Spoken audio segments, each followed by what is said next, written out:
Welcome to Lifelight Ministries. Today we are going to learn about time management, and we have named it Timing the Task. If you see, 24 hours is the number of hours that everybody has in their life in a day. Whether you're rich, whether you're poor, whether you are a student, whether you are a working professional, anybody has 24 hours. A success of a person depends on how he manages his time in 24 hours. Today we are going to learn about how we can manage our time to be successful in life, how to achieve our goals, and how to achieve our aims.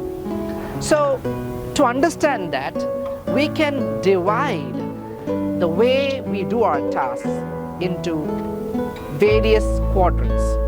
If you look at your workbook, you will see, or if you look at the screen, you will see a grid that is divided into 4 different quadrants. The 2 top quadrants will talk about urgency. The side 2 quadrants will talk about importance. The first quadrant talks about urgent and important things. The first quadrant, that is on the left, on the top, urgent and important.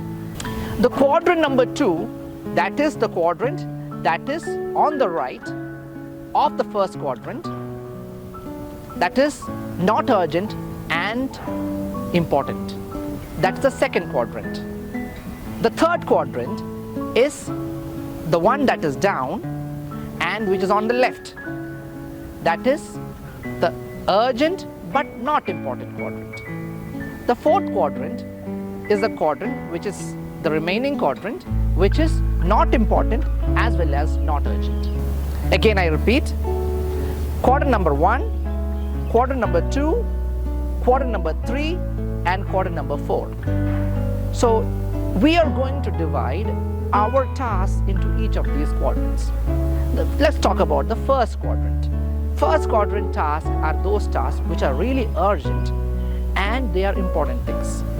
It may be some crisis situation, it may be some emergencies that are happening in our life, some pressing problems that we are facing right now that we need to solve immediately, or some last minute preparations that we have to do.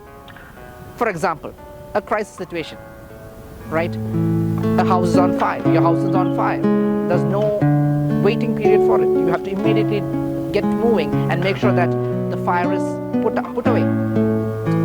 Or your friend met with an accident. There's nothing to think about. You have to just be there and to help him wherever he is.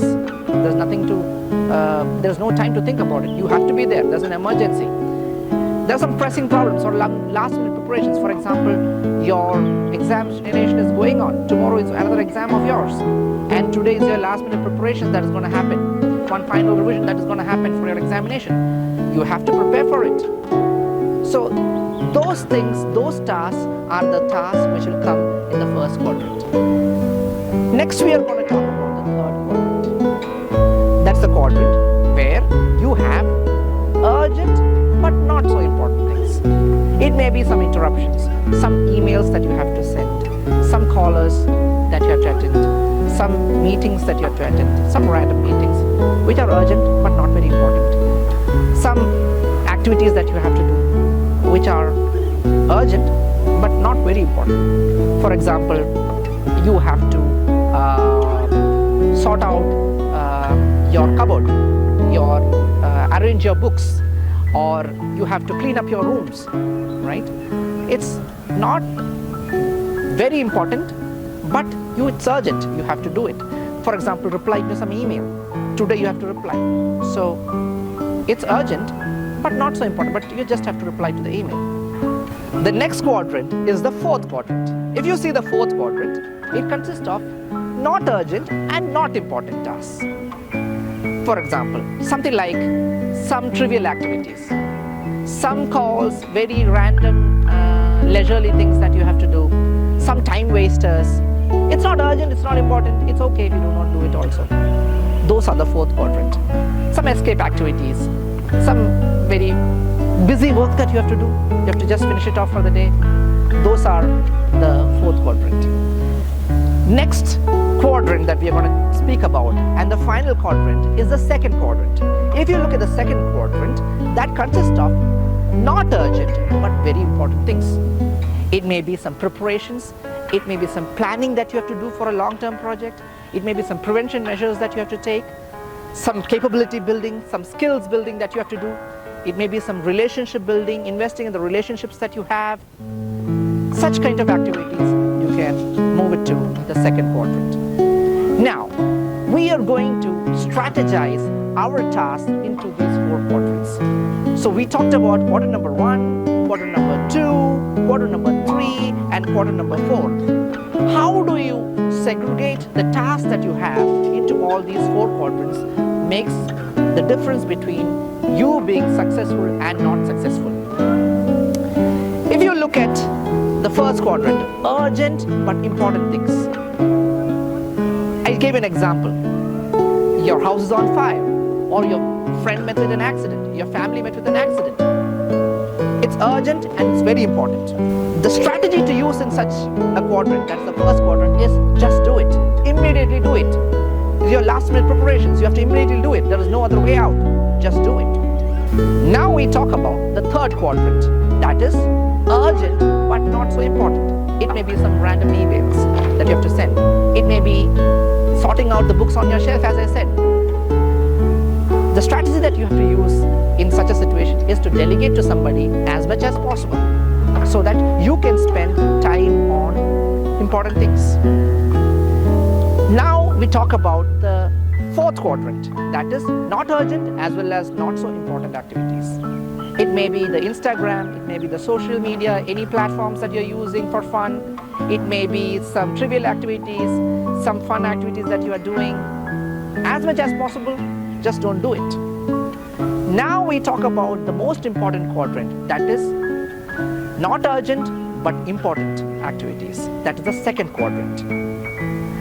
The difference between a successful as well as a non-successful person is that the successful person spends the most amount of time consistently and regularly on the second quadrant. He spends most of his time in the second quadrant where he has to strategize, he has to plan, he has to prepare, and he has to aim for his goals.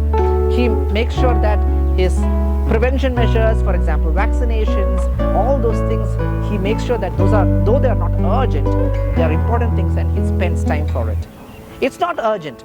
If you do not do it today, there is no problem. But it marks the difference between successful and a non-successful person because he has an aim, he has a goal for which he plans and he strategizes things and makes sure that he spends time for it. It may be for your health, doing your regular exercise. Even if one person does not do an exercise in a day, it does not really matter. But if you do not invest consistently time in exercising and making sure that you are fit, you will not be fit in the long run. You will spend a lot of money in hospitals. Another example is that financial planning. If you do not regularly invest or invest your time into building activities, developing your skills, if you do not invest time in financial things, if you do not plan your financial things regularly, you're going to end up in a crisis situation. So the difference between a successful person and a non-successful person is that a successful person spends the most amount of time in the second quadrant and he spends it on it regularly. For example, in a second quadrant for a student, today is probably September or August, in the month of August, but tomorrow there is no board exam. If you do not study today, there is not a big problem. But the board exams ought to come in March or sometime around February. A person who is successful, a student who is really successful, spends regular time every day preparing for the board exam that's going to come in March. That is the second quadrant. Invest enough amount of time regularly, consistently in the second quadrant, and that makes the difference between a successful and a non-successful person. To conclude, the difference between an achiever and a non-achiever, the difference between a successful person and a non-successful person is how that person manages his time and his tasks effectively. The successful person makes sure that he does consistent efforts on the important tasks that are on the second quadrant, and he he spends the least amount of time on the fourth quadrant, on trivial tasks. Let us make sure that we manage our time and our tasks effectively to make sure that we achieve our aims and goals in life. May God bless you.